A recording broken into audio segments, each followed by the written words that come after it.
Alrighty everybody, I hope you're all doing well today.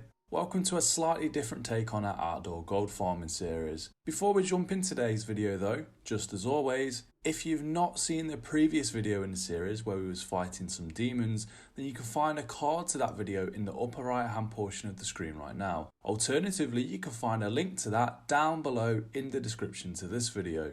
Anyways, today's video isn't so much of a normal grinding farm just like normal. Rather, we'll be scanning our server's auction house markets for some specific items, which does include your own faction's market from any city, as well as the neutral auction house. More on this later though. Now you're probably wondering, what could we possibly find out there to make some gold? If so, good, because this particular way to make gold was brought to my attention by a fellow guild member of our newly formed guild, Project Paladin, on my home server of Razorgore EU, which by the way, if you are looking for a new guild to join, feel free to come and join or say hi. We're accepting everybody who would like to join at this moment. Anyways, there are a number of items that will be used in the next up and coming months after Phase 5 is released to us. This is more of an investment type of video, so if you're into that, then awesome, because this is exactly what we're going to be doing today. However, for you farmers out there who prefer to go out there and get the items yourself, not to worry. Our next video will be showing you how to farm all of the items that I share in this video, which by the way, this is part 1 of a 2-part mini-series. So the question is, do you think you've got what it takes to be the next Wolf of Azeroth? This little method I'm going to show you is good for anybody who has a decent amount of gold saved up. Although I will say that you shouldn't go nuts and put all of your eggs into one basket, as the saying goes. If, for example, 1000 gold, I would not recommend you go and make it rain by blowing your entire load. Only invest what you can afford to lose. I know I'm beginning to sound like the next big Wall Street trade here, but it's true. If you have 1k gold, I would only recommend spending a maximum of 250 gold. And even then, that's a bit high to be honest. The 100 gold range is a decent amount to invest in my opinion, especially after seeing the current price of these items during Phase 4. So why should I try to invest in these items anyway? How do you know that we can make some gold in the future? It's not like you have a crystal ball or anything. Well, I might not, but I can tell you that since this game has been around for a while, we can safely predict what items are needed during any specific phase of the game. So according to our fellow guildie, as well as some of my own personal research, it is clear that these items will be in demand come Phase 5, which means that the price should go up by enough to make some profit on it. Remember, regardless of how big or small, profit is profit. The reason why people will want these items is purely for reputation, and the reason people want the reputation is for the rewards that you can get. The rewards are some really good items, namely a way to make nature resistance gear, which we all know is going to be needed for AQ.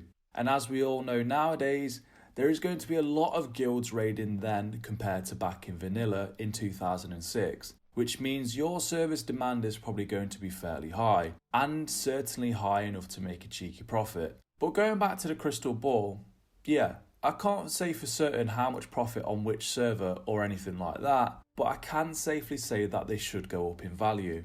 Which leads me to my next point. The exact place we can find these, as mentioned at the beginning of the video, is simply on your faction's auction house. So if you're Alliance, any of your major cities, and the same goes for the Horde. Also, regardless of which faction you are, it would be handy to make use of the neutral faction auction houses, just in case we can find the items on here for cheap too. These can be found in any of the 4 Goblin Towns, so that's Ratchet, Booty Bay, Gadget Zan and Everlook. I know they're not usually as full or evenly priced as the main ones are, but there have been times people find all kinds of good deals on there, so it is worth a mention. The great thing about this is that some of these items I'm about to list to you, you might not even need to buy them all. Every profession can make at least one of these items. So, if you do have some of the professions in the game, then you could stand to make even more profit by buying the raw materials or farming certain things yourself, but don't worry too much about farming in this video. As I mentioned earlier, the next video will be showing you where and how to do that.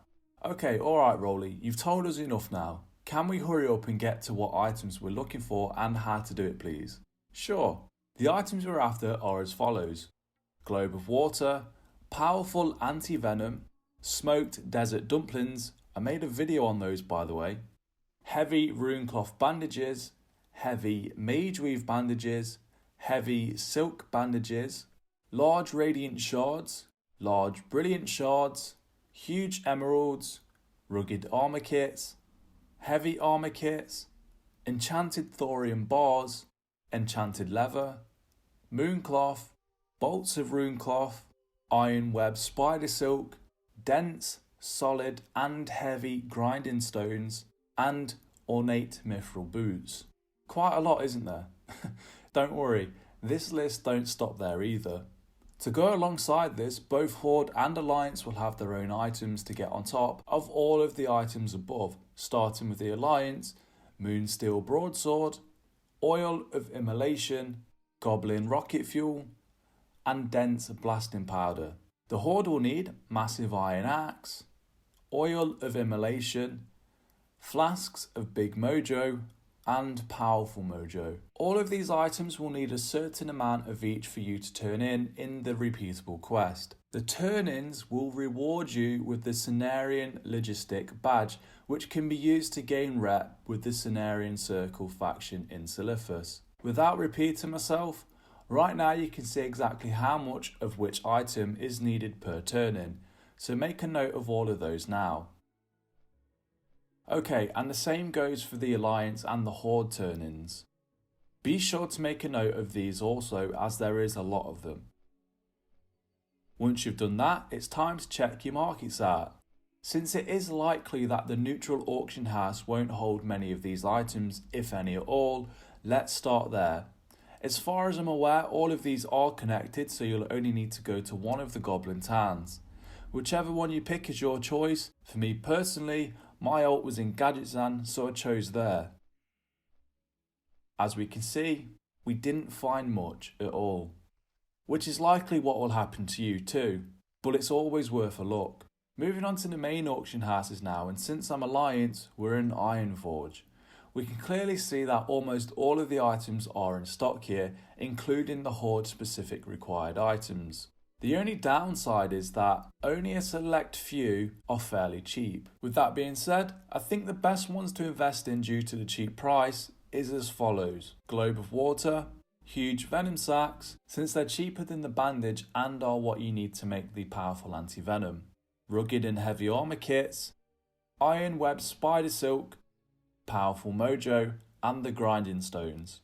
All of those seem pretty cheap right now on my server, so in my mind, if this investment does fail, at least you won't have lost a huge amount. Remember, investing just like in real life isn't a surefire way to make money or a profit.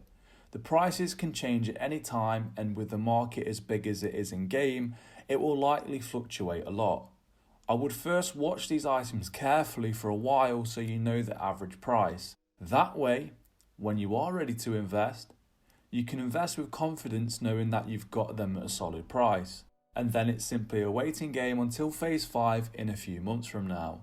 Once you've got the items you want, simply store them on a bank character or a warehouse character like I do, and then when the time is right, typically the first day of phase 5, begin to slowly feed your items into the market after a day or so and see if you've made a profit. Even if it's something small like 1 silver per sale after each auction house cut, it's still a profit on your original investment. Essentially, you've made money from holding on to items, which is a nice thought knowing that your money has now grown from doing nothing but collecting dust. I would also like to just reiterate that it's important to be patient and not check the prices every single day and obsess over it once you've bought all of the items you've been sniping. Just relax and trust that the market will go in your favour, following the logic that the demand for these items will go up a fair bit in phase 5. Anyways guys, hopefully you've gained some good knowledge on how to make some profit on investing in WoW now. If you've enjoyed today's video, and then be sure to give it a thumbs up and share it with your friends. Also, as I said at the start, the next video will be on how to farm all of the items instead, or how to craft them if that way of getting gold suits you more. So if you're looking forward to that, then be sure to subscribe to the channel.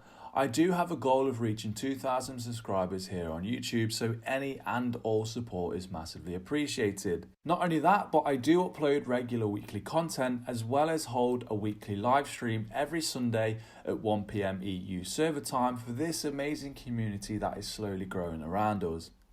But until the next time, bye for now.